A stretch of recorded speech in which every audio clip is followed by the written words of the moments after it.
What is up, ladies and gentlemen? It is your friendly neighborhood BJJ podcaster, RAF ESPARZA, coming to you with another great installment of the Bullpen, a joint venture between the Grappling Hour and Inside BJJ. How you doing today? Usually rhetorical, but I do mean it. How are you doing? I hope it is well. I hope that you were excited to talk about a number of important jiu-jitsu topics. Yes, we will get to UFC BJJ in a second, but first, I feel like we should say hello to my co-host, Tim Freeman. Tim, how are you doing, sir? What's going on, Raf? Great to be here. Yeah, look, we got to talk about the important stuff up front, not UFC BJJ. I'm talking about us, how great we are, how much we want to be here again. It's there's always something, right? Hey, look, I'm tooting the horns, man. I'm a horn tooting dude today, so get ready for it. It's great to be here, man. I'm rocking the San Francisco Giants hat. Look, I know the Dodgers won, but in my mind, that's last year. We're going next year right now, so I'm jumping on the bandwagon. I'll let you know how things are going. Late May. I may step away for a bit and check back in September. We'll find out.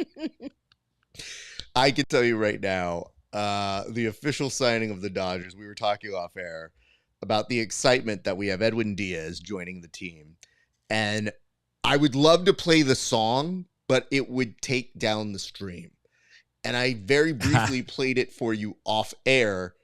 And for me, those sound like horns that belong to mariachi fans. And I feel like we can provide that in abundance in LA. Like, if you need mariachis in literally less than 5 minutes, I can make 20 calls and you would have dozens at your doorstep. So, Edwin Diaz, welcome to the team. But we have some other issues to get to. Can I tell you the first issue that I have? Because we have some topics we should probably discuss before we get to the main board. Tim, how many times have you done commentary? And follow-up question, have you ever been nervous that you might lose your job? I've done commentary quite a few times. I'm generally pretty nervous. Not that I'm going to lose it, but that I won't be asked back. That's generally the concern, right? I'm glad you say it like that. I always think from the mentality, do you really want to be a part of a club that invites you? That's more how I take things for me. Is I go, oh man, they're inviting me. I don't know if I trust these guys. I had a particularly odd moment. So I commentate for an organization called Sparstar. They did a collaboration with Fight Club OC, and everything seemed pretty normal. Yes, we went from a cage to a ring for this event. No big deal. And yes, it was still MMA. But imagine my surprise when in the crowd, I see one UFC Hall of Famer and UFC champion Michael Bisping in the crowd. My first thought when I saw Michael Bisping was, hey, bud, this job's fulfilled. What are you doing here? Take off, eh? Yeah. Exactly. Like, you don't need to be here, sir. And then I started thinking out loud. I was like, wait, it's a UFC pay-per-view night. What in the hell would possibly bring Michael Bisping here to this organization? And wouldn't you know it, Tim, his son was fighting in our organization. He was making his MMA debut. Now, I had the honor and privilege of calling his fight and later interviewing Callum Bisping in the ring after he won his fight. The issue I had was I tried to do some research on a lot of these amateurs, and when I went to his camo page, Callum was going by Callum Green, I want to say, not Callum Bisping. So imagine my surprise when our wonderful announcer, Jim Fitzgerald, gets on the microphone and goes, please welcome Callum Bisping. And I go, what?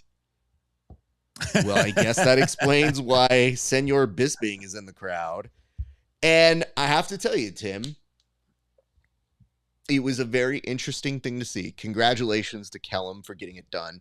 He also, in his post-fight speech, told me that instead of doing a celebration, he has to go back home and prepare for finals because he is currently getting his master's.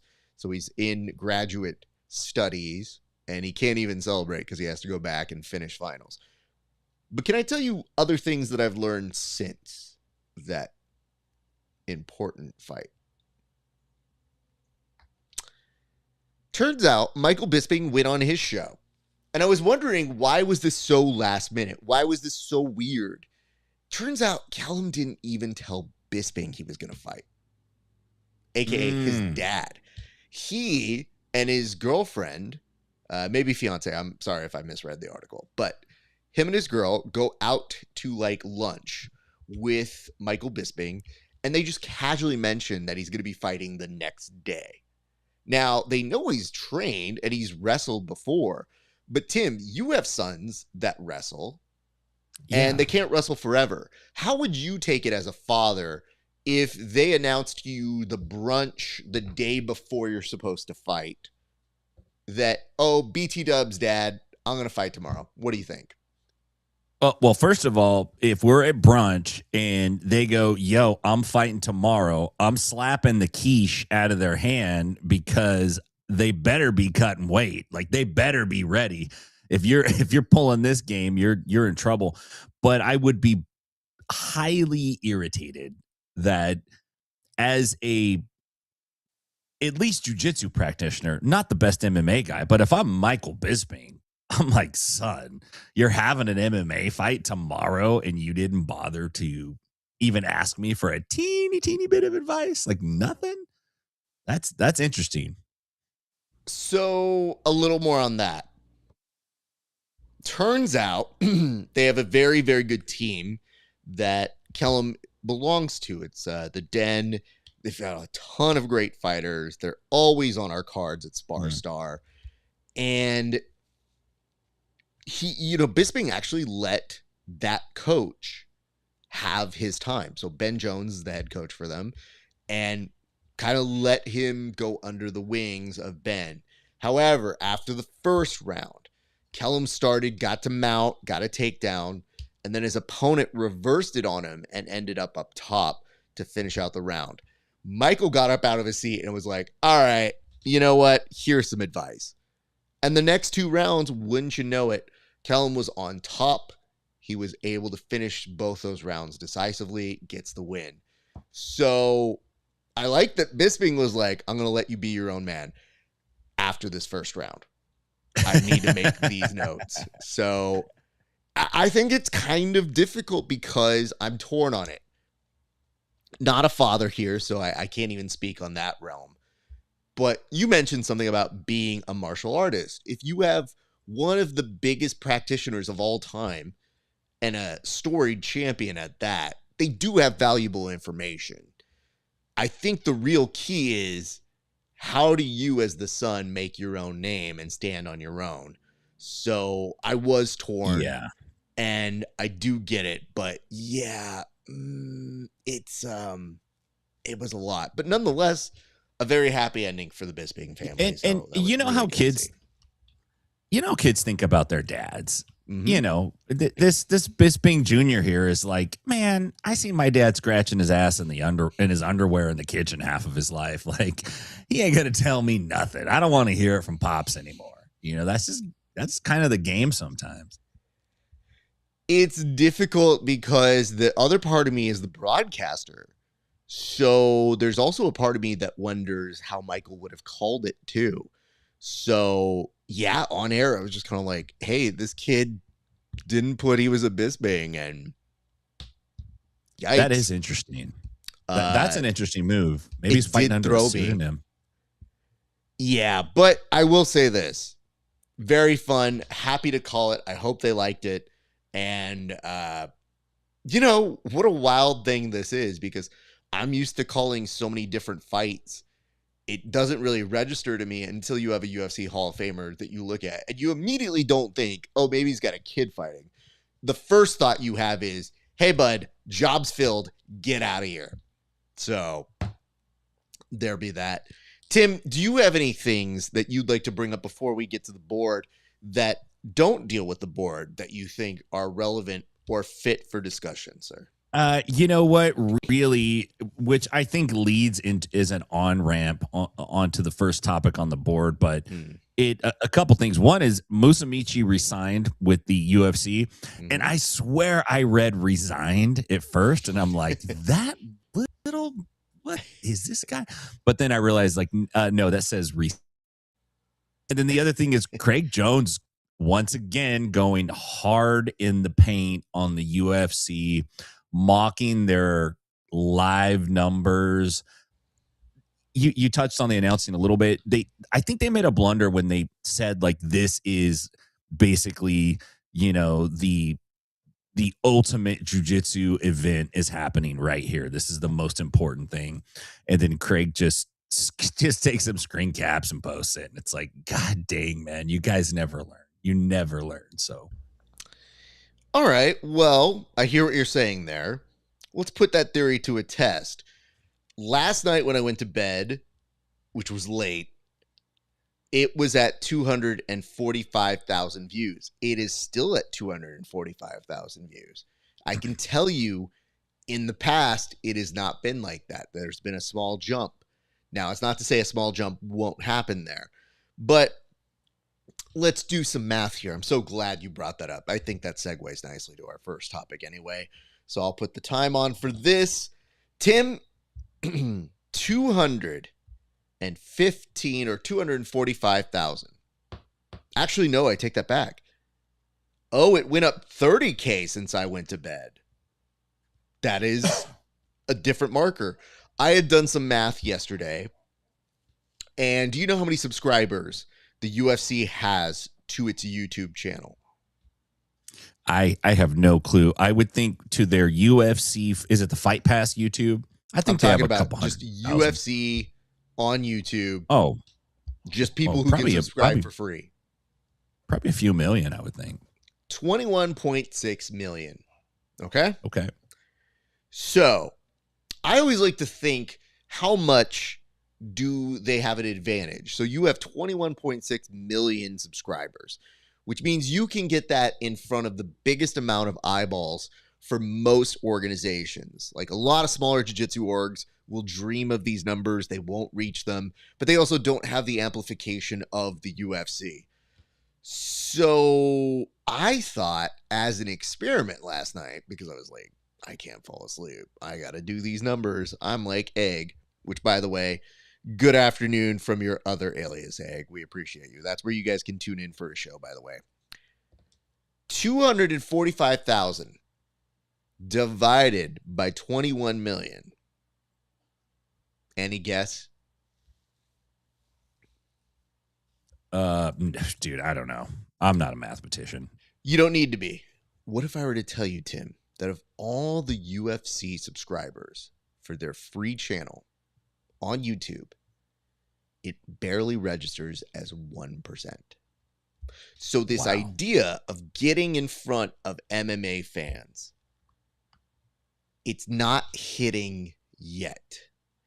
And maybe that number is going to climb. We call it in the TV biz, it's live +7. That's become kind of more of the standard measure of what Nielsen ratings are. These aren't Nielsen ratings, but they are views.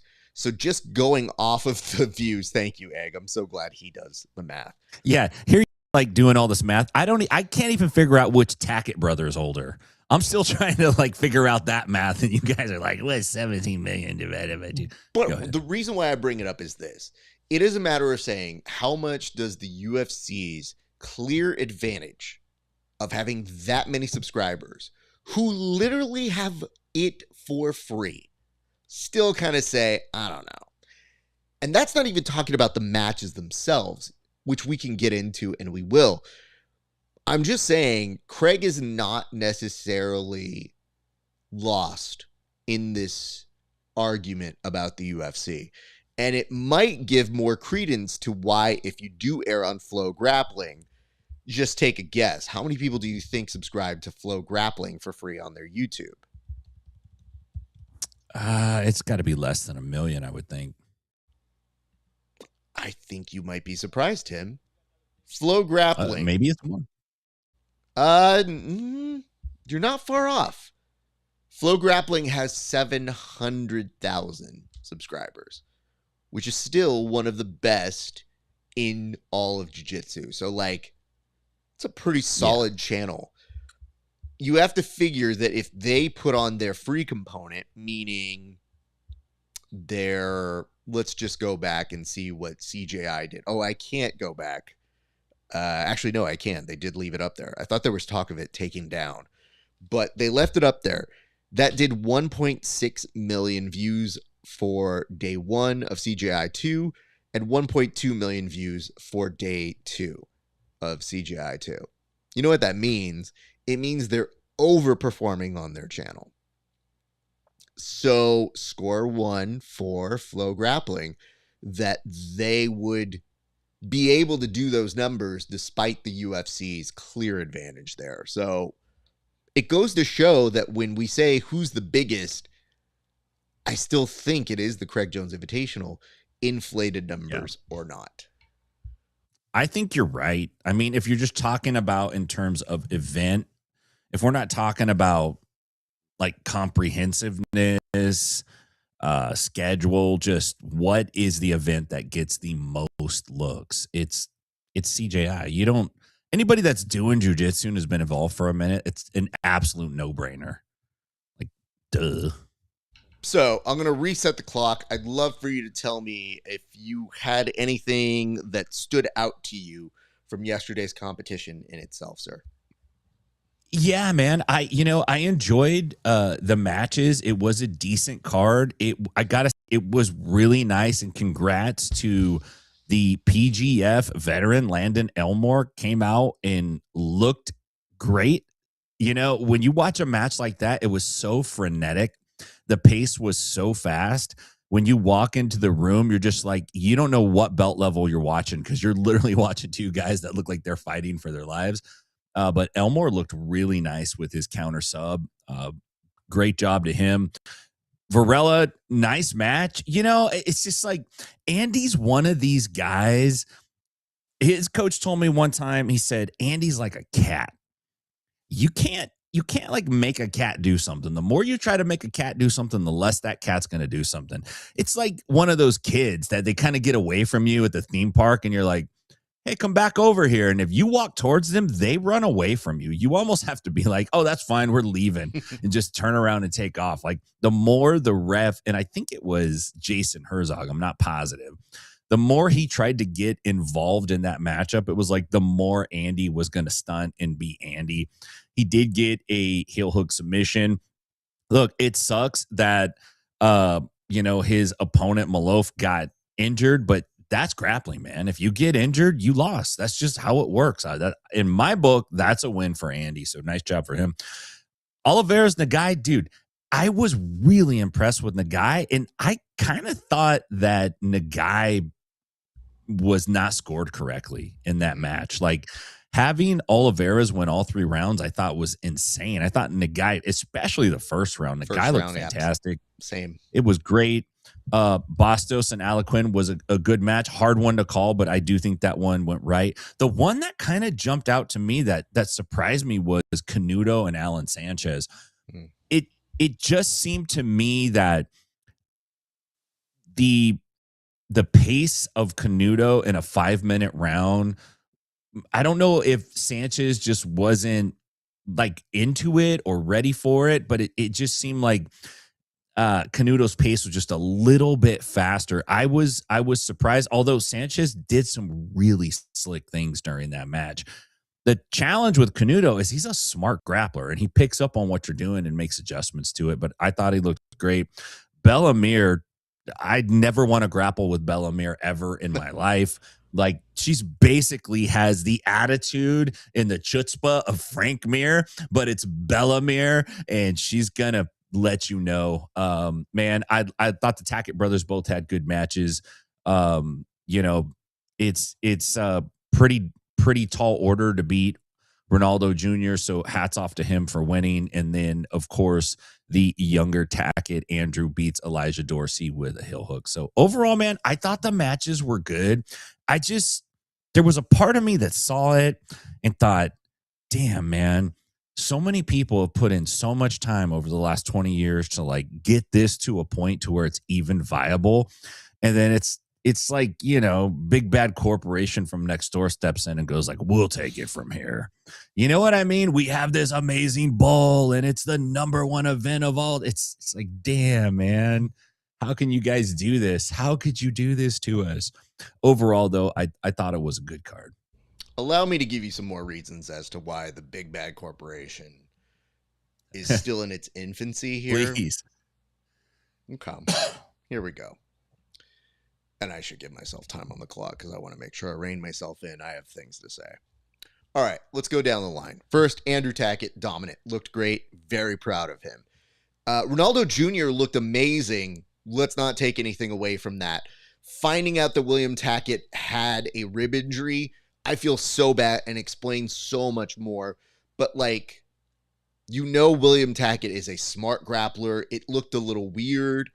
It didn't quite look like he was at his full power, but that probably is more of a reflection of the dominant way that Ronaldo Jr. was in that match. Like, from start to finish, looked very impressive, and kudos to him because people weren't thinking he was going to win. They actually had William Tackett as a huge, I think it was somewhere in the neighborhood of 525 favorite in that one. So, is what it is. William Tackett, we wish a speedy recovery. I know he'll be back and better than ever.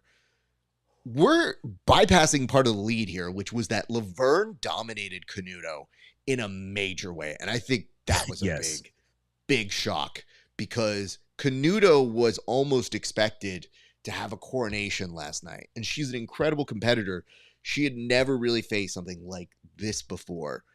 And that I think it was just shocking because Laverne wasn't intimidated by her.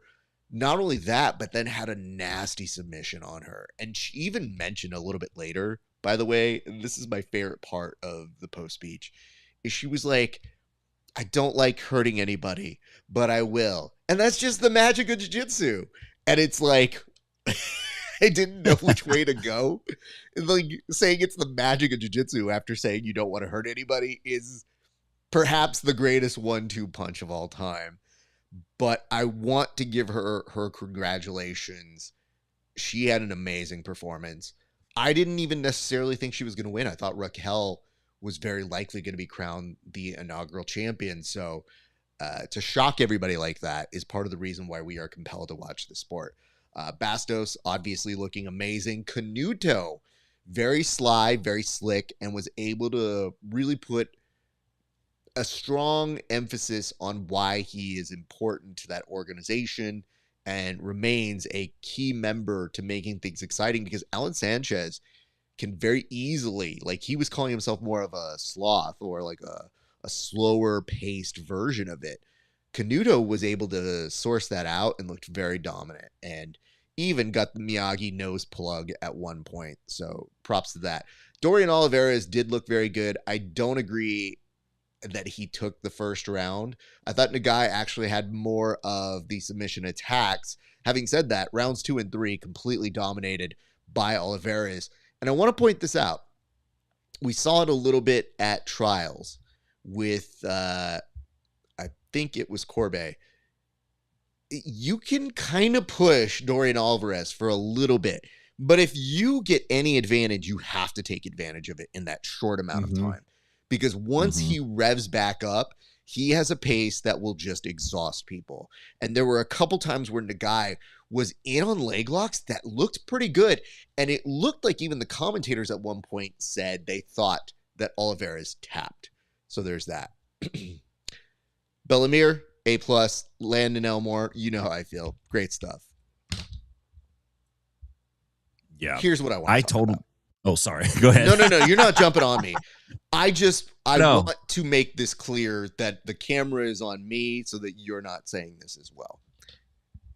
This commentary team is not helping the cause. At one point yesterday, Andy Varela, one of the most exciting grapplers, was looking pretty dominant in his match. And that's not a slight on Robbie Malloff, who should be commended for his ability to stay in this match. And by the way, one other thing, why don't we allow tape? That man was trying to tape up his hands, and they're like, not allowed. What stupid rule is that? Tape is not an illegal substance. And yet there are people very likely on illegal substances in that organization. Check the records. I'm just double checking on that. The reason why I bring this up is, one, tape is a silly conversation to have, but that wasn't even the silliest thing. The actual commentary through that match seemed to be dogging one of the most exciting grapplers for not getting a submission. And I want to give you just the summary or the feel of what it was they were saying during that match. First, they were saying that Andy Varela is flexing on them hoes too much because he just kept looking at the camera and showboating, but they kept saying, how about show me a submission? And they kept saying it. It was like a good 5 minutes. They literally would reset the conversation, and instead of talking about what he could do or things that would advance the conversation or the story about this match, they were hung up on the fact that they didn't like him showboating. And yet, that didn't stop them from their social media team using Dana White as one of the co-authors along with the UFC.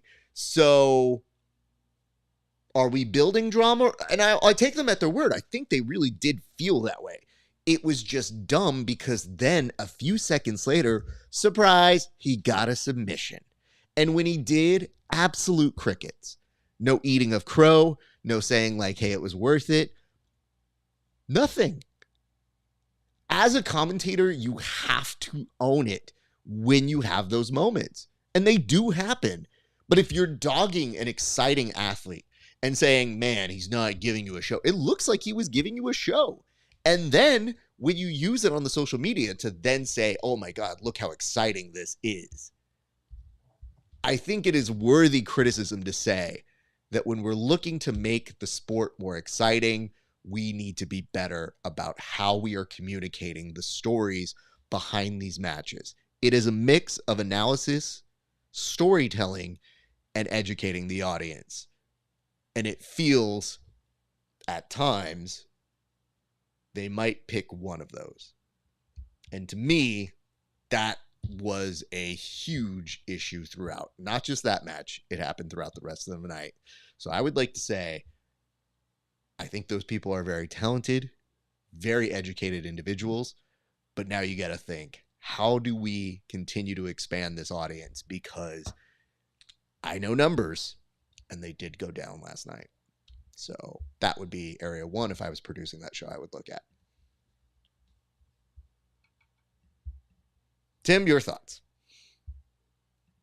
You know how when school opens up a kids program and nobody wants to do it, and then they kind of look around the room and they go like, you got kids, right? You know what? You could do it. You have a couple kids. Like, you know what it is to work with kids. It kind of feels like that a little bit. Like they looked at Dean Thomas and they said, you do BJJ, right? You know Matt Serra, right? You know all this stuff, right? Okay, you got it. Okay, who am I gonna see? Okay, boom. And they got the other dude. No disrespect to him, but man, the other dude is high energy. Very high, very high energy. But you know, it's not an easy job to do what they're doing, but it's just some of the things that they're saying is like, man, come on. Tim, I'm pointing this out. I'm offended. I'm a little bit offended. I'm pointing this out as somebody who also does commentary. When you are surprised and something surprises you, it is okay to say that. And to dog Andy Varela, and then he does give you an exciting finish. And then the weirdest part was, I even put that on his story, and Aljo Sterling, by the way, of all people, liked it. So that was kind of wild. But then the second part of that is somebody underneath that put sub, meaning submission in quotation marks. No, he got a submission, dude. It had nothing to do with breaking someone's fingers or a wrist lock or an armbar. He got a heel hook. And maybe in a different situation, my man would have been able to defend it. But to dog the submission artist and to not at all say like, you know what, guys, he proved us wrong. He got the submission. They just stuck to it and they shut up. And I just feel like that is an extra little part of the storytelling. I know this, and it says, I know a guy that has no problem traveling to Vegas to help them out. Well, thank you. And yes, I would 100% do it. And even if you're not talking about me, you are. Thank you, Egg. I appreciate that. And it says, also, Meloff is no slouch. Absolutely. It should be commended for the fact that that dude went out there and continued to compete even when he got injured. And yes, tape should have been allowed. But it says commentary putting themselves over instead of the athletes isn't new for BJJ. That's fine. If you want to be the standard, though, set the standard. That yesterday was not the standard. Yeah. And then Jiu-Jitsu Panda says, I'll state it again about commentary. More personality and a gray crayon. It was so bad. Sure, I would agree with you. I think I hear them trying to do jokes, and it's a lot of dad-based humor that, to me, doesn't quite land. But I think they're trying to be loose and jokey. It's not my stuff or us. Yeah. Oh, you want to put us as a package deal? Sure. But if you can only hire one UFC BJJ, but if I get an assistant, Egg could be a very reliable guy. And here's why. Egg was able to do that 1% off the top of his brain. If you cheated, don't admit you cheated. Don't admit it. Hey, don't tell us. You don't have to say that. Let's move on to our next topic. But anyway, UFC BJJ. One little last thing.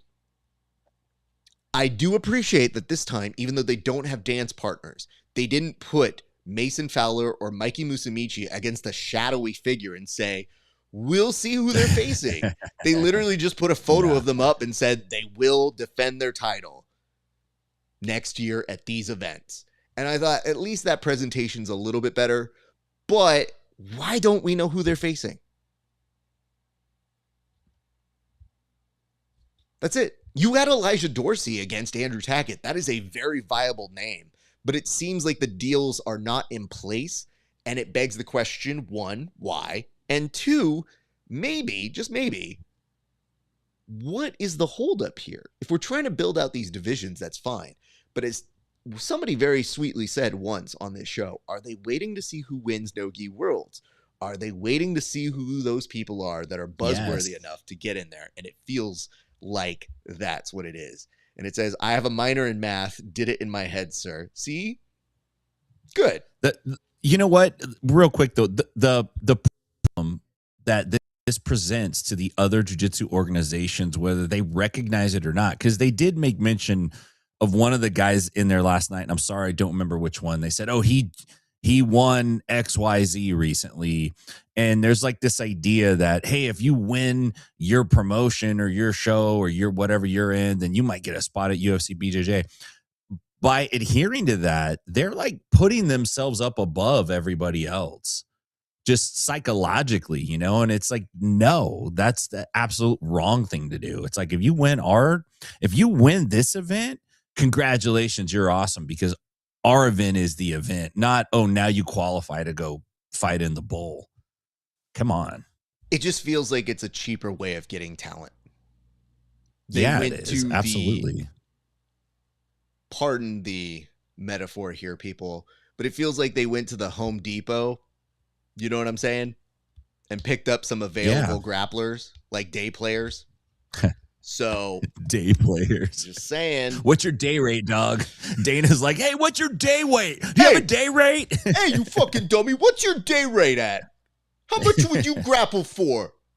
How about I pay you 1/4 of that and you get to wear a UFC BJJ rash guard this season, only available on Paramount Plus.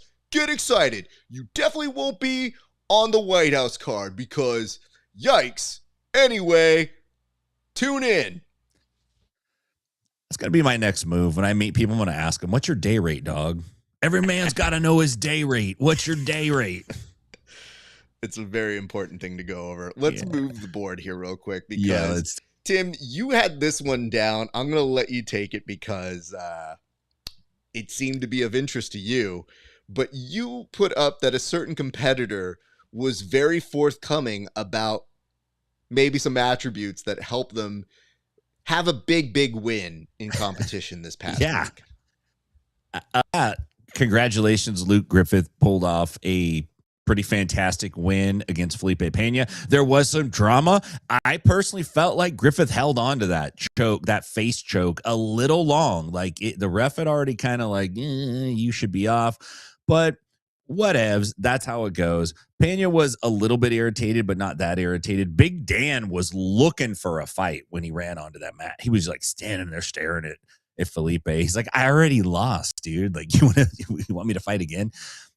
Griffith goes on to release his peptide stack. I actually love this. A while back, I had this idea to have a game called Guess That Stack, and you'd like show the athlete, and then you would show different stacks, and one stack could be like whole milk, lean red meat, I don't know, like full fat butter, and the next stack is like Big Macs, blah blah blah. Then there's a stack with juice or what, I don't know, whatever. He just came out and revealed his stack. It's a peptide stack. I just want to give you the names of the peptides because I find it all supplements. It's always bro scienced out, no matter what. We can't help it. It just is. So he released his stack. He said this combination of peptides helped him maintain his physical condition during preparation for this match. SLUP 332 glow, which is like, I don't know exactly what glow does, but all right. You had 10 cc's of soul glow. Yeah, I want some glow, dog. This actually sounds like The Wire, which was a great show, but they'd be selling, we got red caps, and the next is yellow caps, and then it was WMD. It's like, I got that SLUP. Oh, they got garbage down there. I got glow. This is the lead in to Cream by Wu-Tang and BPC 157, which is kind of like the all-star of that. Here's the thing, though, and it's brilliant. It is, but it's kind of like a commentary on jiu-jitsu in a weird way, is that now he's given this stack away. So that means he has a peptide stack sponsor. Now, peptides are, they're supposed to not be for human consumption. When you go to the websites where you order them, it says like not for human consumption.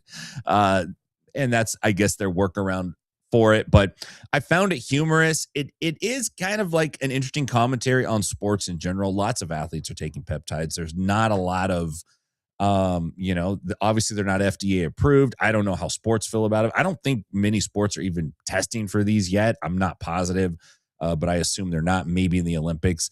But jiu-jitsu, these guys are so open about what they do. They just really don't care, I guess, or they're using it to try to generate revenue. Regardless, he looked good. I wonder if Danaher somewhere is like, what? I guess I'm just a sack of shit. Like, you're just giving all your love to the BPCs. Like, I didn't show you that back take that you used to win it. But congrats to Luke Griffith. Sorry, I got to get me some SLUP. Like, I'm looking for SLUP. If you got a line on SLUP, if there's a plug out there listening, hit me up inside BJJ. I'm trying to get some SLUP out in the great state of Tennessee. By the way, it sounds like shit that's named in Futurama. You gonna have some SLUP? Get some SLUP. Get excited for it. Tim, I'm glad you brought that up. I think he held the submission as well. I'm of that mindset. But having said that, kind of funny fallout from it. And dare I say this, I still haven't figured out if I liked Who's Number One better or UFC BJJ better. Do you have anywhere that you fell on that one? I liked the and I'm going to apologize because I'm going to look up the competitor's name, but I liked Abraham Lamont, the Mountain, and the dude that he fought at WNO 31. They had a really, really, I'm gonna just say his name to give him some credit, because I thought they had the best match on the card. Oh, I'm sorry, that was Felipe Costa. It was a great, fantastic match. Some of the other matches were like not as great, but I thought out of the two events, for me, that was my favorite match. I just thought it was a good match, man. It was evenly matched. They both got after it. There was drama. I liked it. Understood. We're going to advance the board a little bit further here. We're going to go straight to HESPECT, and this is a big one for us because, how do I put this? Listen, Tim, whenever we're talking about HESPECT in this, apparently one I think we were saying that wasn't this Jones that was putting this up there? Yeah, this was Owen Jones. Owen Jones put this up there, but you also have some other notes here, which is Ferris was treated to middle fingers, threats, and hostile behavior at Who's Number One. So it seems that there's some folks who feel okay to not only express their disappointment that their people aren't winning or that they aren't necessarily getting their hands raised, but that they're actually sliding into DMs and getting a little bit more than just sports professional with this, one might say. So, Tim, what can you tell us about this topic, sir? So, yeah, this is so Owen, Who's Number One 31, WNO 31, was coaching Faris bin Labkadem. Apologize if I butchered the last name. And you know, he's talking about his experience there. He's like, hey, man, after, you know, just even being there, like sitting around minding my own business, you know, there's guys like throwing the middle finger up. They're just like, you know, saying they despise him, they don't like him, et cetera, et cetera. And he kind of just called out like, hey, these guys are always talking about respect and Brazilian jiu-jitsu and the lifestyle and peace and love. And I love everybody. But then, you know, when push comes to shove, it's like the violence starts to fly. It's a tough one. I think there's some truth to that, but at the same time, like it's a combat sport, and so there's always going to be this certain level of machismo. And I don't think I'm out of line to say that the Brazilians have a lot of it. I don't think anyone would disagree with me. I don't think anyone would go like, "Oh no, you're crazy. That's not true." Like that's pretty much true. The only thing with Owen Jones is like, man, you gotta like have a little better sense of context. He says this. He says like the Brazilians preach respect, then they send death threats, and he's going on the Brazilians. The podcast that he was on is called the White Monster Podcast. And I'm just saying, look, if I'm a guy from the UK and I'm on the White Monster podcast, I'm going to leave all ethnicity. All that stuff's going to be out of the topics that we talk about. We're going to talk about monster trucks, monster energy drinks, things like that. No opportunity for me to get portrayed in the wrong light, but tempers get hot. Nobody likes to lose. I have seen teams do some pretty heinous stuff. I've also seen heinous stuff from teams that weren't Brazilian. But, you know, I think he has a point. I think it's on the professional level, especially on the professional level, it's very poor taste. Like it's one thing to boast and say, I'm going to beat you and talk trash. And it's another thing to like send death threats and stupid shit like that. That's amateur hour stuff. So here's like a simple remedy for this one. If you are somehow more offended by somebody talking about it than the actual death threat, perhaps revisit the issue. Maybe the method of communication to let you know that they have received death threats is not the best. But I would just say, by and large, nobody should be sending death threats to anyone. And granted, we've also given shit to people in prominent places, even when they work for ADCC, to maybe not send death threats. So that's part one. And we'll take them at their word. And if they are lying about it just to strum up interest, that's on them. But I would tell you this. I think we've been around long enough to know we've seen some heated personalities and fight break out for far less. So yeah, that is part of the reason why I think we're so inclined to be like, yeah, maybe so. So how about we make an agreement right here, everybody? Pinky promise. No more death threats for jiu-jitsu, okay? Sound good? All right, we just did it. Tim, we're going to move on, and this is a sad one because it's truly like the end of Toy Story 3 where you just get sad for no reason because it is quite a happy tale that they're trying to tell, but it does evoke emotions out of you. Lachlan Giles submitted Marcelo Garcia, and I wish I was happier about it. It is more than melancholy. It is just bittersweetness. And although we are incredibly happy for Lachlan, seeing Marcelo lose ever is a shot to the heart, and it makes you just think, This man is the GOAT because he is continuing to go out there even when he doesn't have to. And yes, Lachlan is also the GOAT. Tim, tell us about your feelings on this match, sir. I feel like this match was ordained by God. I think it's proof that God exists. I really do. I think he intervened and he said, I want my two favorite grapplers to have a match. Everybody wants these fantasy matchups. And I suppose if you're God, you can make it happen. So he had his guys get after it. And, Lachlan won. I'm not surprised that Lachlan won at all. And I'm happy for Lachlan Giles. I'm glad it wasn't some buffoon or some jerk off that beat Marcelo like that. That would suck, right? That'd feel really bad. That's like somebody beating up your grandpa on the subway. Not that Marcelo's a grandpa. Marcelo would wreck me. I'm sure he would. But at the same time, it was nice to see Marcelo get out there and compete. We know that, he's been back a little bit recently, but it was really nice to see him. Lachlan Giles is a tough guy to match up against if you've been out of the game for a minute and kind of gone through a lot of the things that Marcelo has gone through. My question is this it for Marcelo? Is he going to stop? Is he just like, nah, man, this is just a tune-up match. Like, wait till I'm back. I'm going to get on the Luke Griffith peptide stack and I'm going to make a run here. I don't know. It wouldn't bother me if that was it for him. Like, I would feel okay with that. I would be very grateful that he even came back and did the last couple of competitions that he did or matches that he did. And I wouldn't hate it if he stuck around. I just wouldn't want to see him consistently go out there and fight guys and lose day in and day out. Like, that wouldn't be fun. Let me just break this down in terms that I think will help people who know what I'm talking about maybe frame this a little bit better.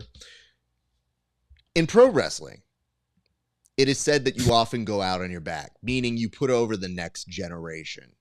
So that's a tradition that is intended, and we'll see if it comes to fruition tomorrow night with John Cena, where you lose your last match so that the other person gets the benefit, the ability to say, guess what? I will now carry that forward, and people will be excited to see this tradition continue. One small problem with this metaphor in this particular scenario: the person that beat the legend, who shouldn't be competing anymore, is the one retiring. Lost in all of this is, oh great, Lachlan won. That's amazing for him. What do you mean he's retiring? I still haven't come to terms with that. Having to hear Lachlan's like, well, it's been fun. I was looking for a good way out. And then being in limbo with what's happening with Marcelo. Is Marcelo done? Are you both retiring? You both can't retire. That is the one issue I had on this. You can't have a double retirement match. So I guess, Marcelo, you're pot committed. You have to go have another match. The question is, against who do you want to? And also, are you healthy enough to do it? I don't want to force you. That's the emotional toil of this match. That is why, even though it's like, yay, goats battling, it feels so empty when it's like, well, Lachlan, you're going to continue this great tradition and you're done? Okay, I wasn't ready for that, man. I don't want you to leave. What are you dad? You don't leave me. Lachlan, don't leave. You can't go out for milk right now. I don't want you to leave. Why are you leaving, Lachlan? Some meta is not enough. I need to see you compete at one. Scene. Ta-da. All right. Let's move on to our next topic here, Tim. Our next one is BELT-FLATE. So when you name something as BELT-FLATE, Tim, what exactly do you mean by that? This is, by the way, I love the Moneyberg on this. I ripped that Moneyberg from the internet, but it's great. BELT-FLATION, man, it's here. And this is a really big issue. Been thinking about it. Crone Gracie, which, Crone is a guy that some people love, some people don't love, whatever. Say what you want. That's fine. Have your own opinion about him. But he was on Ariel Helwani, again, another guy that there's lots of opinions about. And he somehow the subject came on Derek Moneyberg, and they were talking about the Moneyberg belt thing, and he had a surprisingly very good, accurate take on the situation. But he also said something that always, right? The guys are always going to do this. He said, I feel like even before this guy got his black belt, there were a lot of people getting black belts that I didn't agree with. I'm saying we should have like a Festivus, but for jiu-jitsu, where on that day we can all give out like, listen, I don't think this guy should be a black belt. This guy shouldn't be a brown belt. There ain't no way in hell this one's a purple belt. We ought to all just be able to air it out there and put it out. He goes on further to talk about it, and I think he hit the nail on the head. He says, I think when you make it that short and you put that much money involved, these are his words, not mine, and you have that much kind of marketing behind it, I think everybody can get weird about it, which is a really weird way of saying it'll piss people off. And he says, he's like, talking shit about how he did it and how other people are not doing it. I think that's why he rubs people the wrong way. If he never said anything, I don't think anybody would even care. I think he's absolutely right. I think if Moneyberg doesn't go online and act like he's a big shot, I think nobody even cares at all. I don't know what the situation is with black belts, man. Is there belt-flation? That's my question for you. Like, is it too easy? Is that what I think that's what belt-flation is? Like, there's a certain amount of money and a certain amount of work you could put in. And if you put in a little more money or maybe a lot more money and just a little bit more work, then you seem to get to that goal quite a bit faster in the jiu-jitsu world. I like this concept, and I like that you're asking a belt-flation belt. A non-black belt to you, a black belt, because I do get asked on occasion. They're like, when are you getting promoted? And I'm like, I don't know, dude. I don't really care. When they ask me this, it's usually with the intention of like, what's wrong with you? And there's always a part of me that thinks, does everybody have to get a black belt? Because doesn't that dilute it at some point? And there are days when I feel like, man, I should be ranked a little bit higher. And there are definitely a lot more days where I go, nah, I'm pretty much where I'm supposed to be. And I feel like that's part of a good process. Now, granted, I'm going to be around forever, so I'm not going anywhere. They're going to eventually have to give me one. But that sentence in itself might be part of the issue that Crone has, which is like, why are you going to get a black belt, bud? And I understand that. I hear it. I do. But I think that's part of the reason why with the Moneyberg thing, which, by the way, is something that I said as well, which is if he just got a black belt and did the training, no one would give a shit. But instead, part of the reason why I think people have issue with Moneyberg is he is co-opting jiu-jitsu as a form of publicity for his other nonsense. Otherwise, meaning he is using jiu-jitsu. It's happening a bit. It's called sports washing. Anyway, look it up. And what's happening is they use that for their own pertinent interests. So him probably, I don't know, selling like an online course to teach you about leadership and being a dude.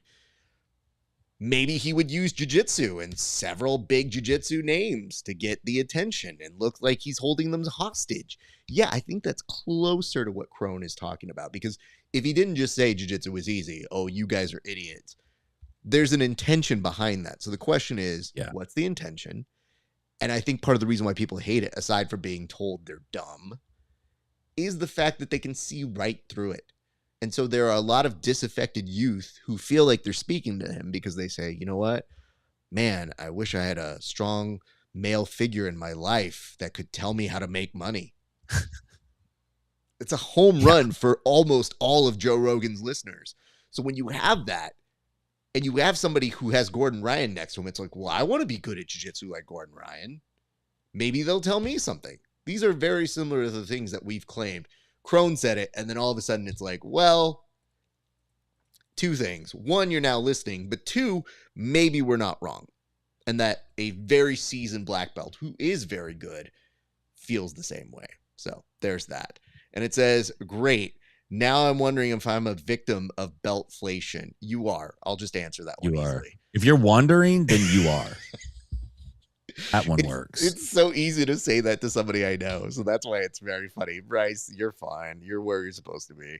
And you got your belt from Jay Pages. Like, Jay's a good person.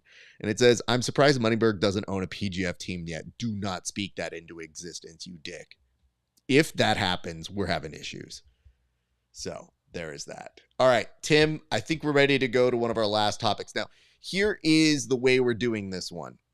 Sometimes there's too many topics to get to in a week, especially when there's a big jiu-jitsu week. So what I'm challenging you here, Tim, is to get through as many of those topics in the 3 minutes that we have here on the board. So right now, the time is already going. I need you to try and update us on those hit lists. You have 3 minutes beginning now. Easy money. I don't know if there's 3 minutes worth of pettiness in these stories here. Number one, the scholar Gordon Ryan goes online and he accuses a guy whose nickname is Nicky Rod, of plagiarizing his social media content. And so you wonder, well, what did he plagiarize? Did Gordon write a poem? Did he come out with some original literature? Did he have like a hot take that nobody's had before? Here's what he plagiarized. Gordon said, when you're trained at grappling and fighting and you match up against somebody who has never trained, it's like fighting with a baby. And then Nicky Rod, a year and a half or 2 years later, basically mimicked the same thing. Listen, dude, I've heard that thing said the whole 20 years I've been training jiu-jitsu. That's not an original idea. That's not even worthy of plagiarism. And the fact that you would accuse somebody of plagiarism for stealing some overused, silly, stupid thing that jiu-jitsu guys say to make ourselves feel good is a very interesting insight into where you got your doctorate. Enrique Veloso, probably the most hated man in jiu-jitsu. This is the man who was guilty, in my opinion, of murdering Leandro Lo. He was brought before, so he had a civil court, and he got off for that, or the criminal case. He was found not guilty. There is a military police justification council that saw his case also, and they found him culpable by anonymous decision. They removed him from active police duty, which is a good thing, but he's still working, but they did slash his salary to 1/3. I have no idea how that quantifies, but anything that they could do to inflict some punishment on this guy, I'm good with. A coral belt, I didn't even read the article, just says stay away from YouTube, and that just sounds like something a coral belt would say. Megadeth frontman Dave Mustaine promoted to black belt right down the street from me by Professor Reggie at Spring Hill Henzo Gracie. Congratulations to Dave Mustaine. You didn't quite hit it like Metallica did, but I always thought you were just as great. He's a totally awesome musician, and it's kind of cool. He's been doing jiu-jitsu for a minute, so it's kind of cool to see the guys like that. They're not like always in the movies celebrities, but dudes that, are celebrities in their own right. And I got to say, I think somewhere Zoltan's getting warmed up for a heavy metal guitar player death match. I think we got the actor set, and we also have the stage, so let's do it. That's the hit list, Raf. Thank you for the hit list this week, Tim. Hey, I know now we're going to advance the board to one of our last topics, which is this week's fight of the week. Tim, what can you tell us about this week's low light highlight? What this is an example of messing with the wrong dude. And no matter how out of shape you are, no matter how long it's been since you've grappled, some things are going to stick with you. Some things are going to be like riding a bike. One of those things that I've learned is suplexes. So you want to pay attention to this video. It is a classic battle, yellow shirts against casuals. This is under the genre of, it looks like a department or big box store parking lot. Lots of fights start in these parking lots, by the way. I've been seeing tons of them, so you need to be careful out there. All right, let's see what this one looks like, Tim. If you don't mind walking us through it, all yours. Okay, so we got the yellow shirt squaring up, and I like the deeks. He's getting ready to set up his shot. They're kind of playing a little. He knocks casual down. Yellow shirt's throwing bombs. He picks him up. takes him down, but look, doesn't let go. Takes him for a ride again, and then throws a knee at the end and shoves him. And I like how Casual just kind of walks away like he's looking for his keys. There's some taunting. Be taunting too. If I suplex you twice, belly to back on the spot, and follow up with the knee of justice, you're gonna get taunted. I'm gonna be throwing 10p gang signs all day in that parking lot, man. Well, allow me to take one quick stab at this. First off, I love the boldness of somebody who looks like a giant highlighter coming at you to attack you. Rushes after you, and now this is my favorite is these are like not full combinations, but he's just letting them know like, oh, I'm a hit you.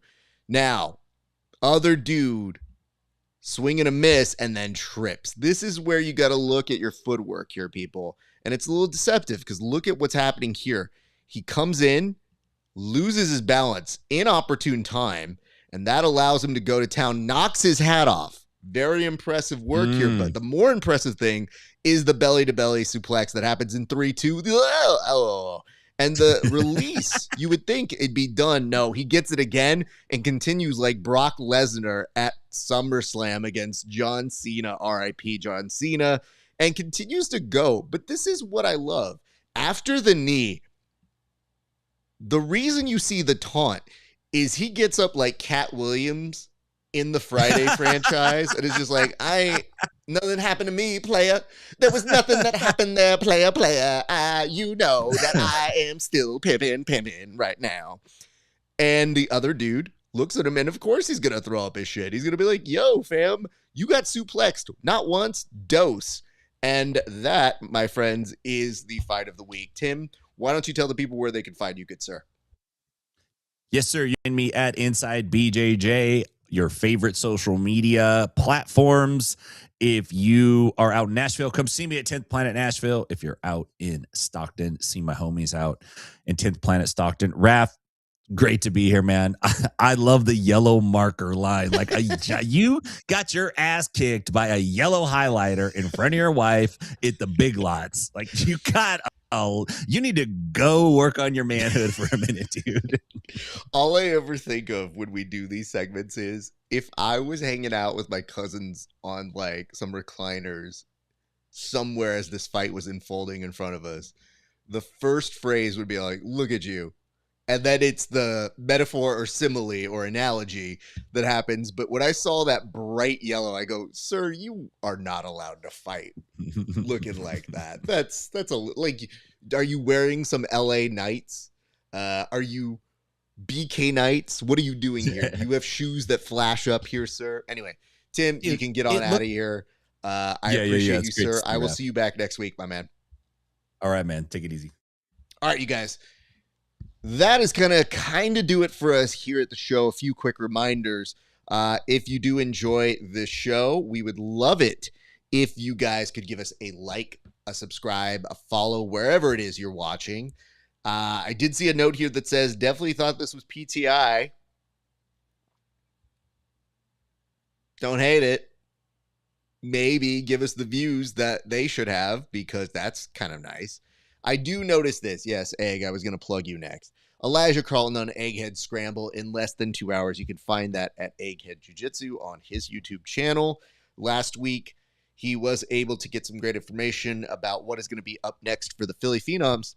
And I do believe we do have it announced on good authority that their next coach, or their first coach, for the Philly Phenoms is going to be one Chris Olivo, who is a storied competitor with the world of grappling. He was on the previous season of the PGF. Previous 2 back-to-back, I want to say. Yeah, because he competed in the big boy division as well, and then went back to a weight class that was closer to his own. So it'll be very interesting, especially since he has his own gym, and him being a guiding force will be a very interesting thing for season 9. So you can find out all that information and more on the Egghead Scramble podcast that's coming up 5 p.m. at Egghead Jiu-Jitsu YouTube. All right, back to me. Patreon. I know. You hear these a lot. But here's why Patreon matters to an independent creator like me. If you go to a Patreon and you support me for just $5 a month, you get to see interviews 30 days before everybody else. So for example, you might have seen that Landon Elmore has been on the show once. No. He's been on twice. You would have seen it twice if you were a Patreon member. It will go out for free everybody next week, where he was alluding to some organization that he can't talk about. We knew it was UFC BJJ. He was trying to be coy about it. But you would have known that information a while ago. So instead, it'd be great if you support me. You find out the information before everybody else, and you see extra bonus content. We've done some tape studies with the recent athletes, and I have found them very fascinating to learn about their process, what they were thinking as they were fighting. That is for our premium users. We keep it very low cost, $5 and $10 a month. And yes, there is a free component. So at the very least, I'd love it if you become a free member so that you are alerted when those interviews and bits come out before everybody else gets to see them. And for our premium users, they're behind the paywall forever. So people really don't get to see those unless they pay for that one. There be that. But just as a little thing too, come in. We're doing a thing where I might actually show you guys the interviews once they go off paywall before the YouTube people. So a couple of those interviews that are, I'm not telling anybody else, but like a couple of the interviews that aren't on YouTube are on the Patreon for free right now. I'm just saying. So free members can even see those right now. Patreon.com/grappling hour. You can also get you some grappling hour merch. Head on over to RAFESPARZA.com/merch. Every dollar you spend there and on Patreon goes right back into the show. It is a big, big help. I do appreciate that. You can also check us out.